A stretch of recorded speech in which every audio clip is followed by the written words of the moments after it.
আসসালামু আলাইকুম। আমার আজকের রেসিপি ক্যারামেল পুডিং খুব সহজভাবে করে দেখাবো।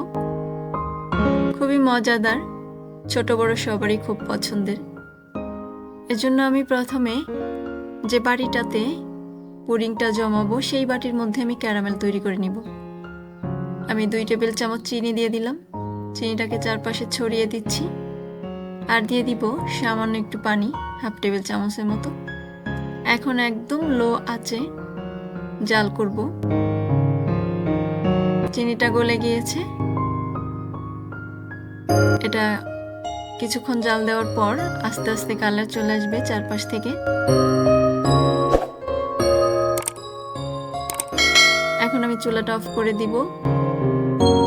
চারপাশে একটু নাড়িয়ে নিচ্ছি। যতটুকু বাকি আছে কালার হতে বাড়ির তাপমাত্রায় ততটুকু হয়ে গিয়েছে। এখন এটাকে আমি সাইডে রেখে দিব সেট হওয়ার জন্য। এই ফাঁকে আমি দুধের মিশ্রণটা করে নিব। আমি এখানে নিয়ে নিচ্ছি 2টা ডিম। এখন ডিম দুটোকে খুব ভালো মতো ফেটিয়ে নিব।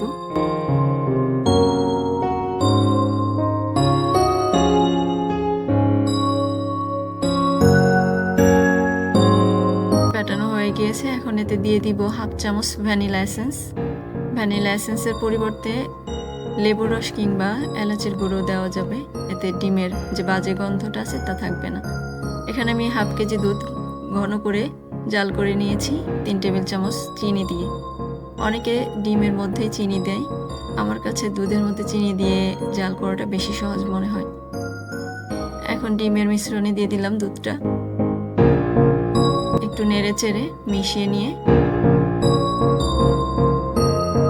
এখন একটা ছাঁকনি দিয়ে সেঁকে নিব। এই ফাঁকে আমার বাটিটার মধ্যে ক্যারামেল সেট হয়ে গিয়েছে। এখন সরাসরি এই বাটির মধ্যে আমি দুধের মিশ্রণটা সেঁকে নিব। এখানে অবশ্যই সেঁকে নিতে হবে।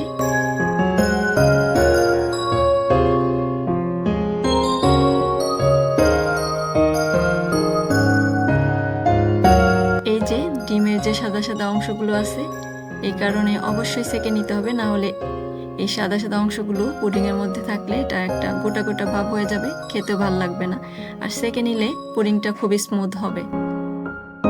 এখন চুলা একটা পাত্র বসিয়ে তাতে আমি ছোট একটা কাপড় ভাঁজ করে দিয়েছি। তার উপর আমি বাটিটা বসিয়ে দিলাম, এতে করে বাটিটা নড়াচড়া করবে না। আর পানি দিয়ে দিব বাটির অর্ধেক কিংবা তার চেয়েও কম দিতে হবে। এখন ঢাকনা দিয়ে ঢেকে দিলাম। আর ঢাকনার মধ্যে কোনো ছিদ্র থাকলে এরকম কাগজ দিয়ে আটকে দিতে হবে।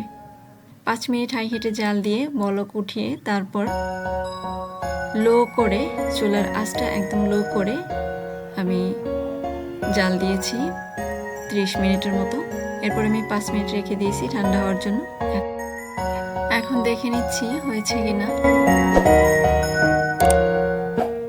একটা কাঠি দিয়ে এটা চেক করে নিচ্ছি, হয়ে গিয়েছে। নামিয়ে আমি ফ্রিজে রেখে দিয়েছিলাম 1.5 থেকে 2 ঘন্টা। এখন পরিবেশন করে দেখাচ্ছি। একটা চাকু দিয়ে চারপাশটা ছাড়িয়ে নিচ্ছি।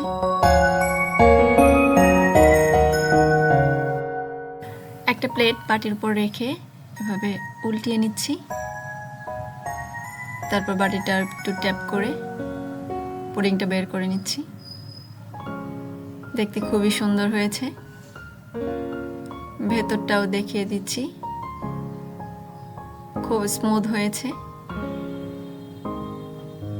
খেতেও খুবই মজার ছিল। ধন্যবাদ সবাইকে।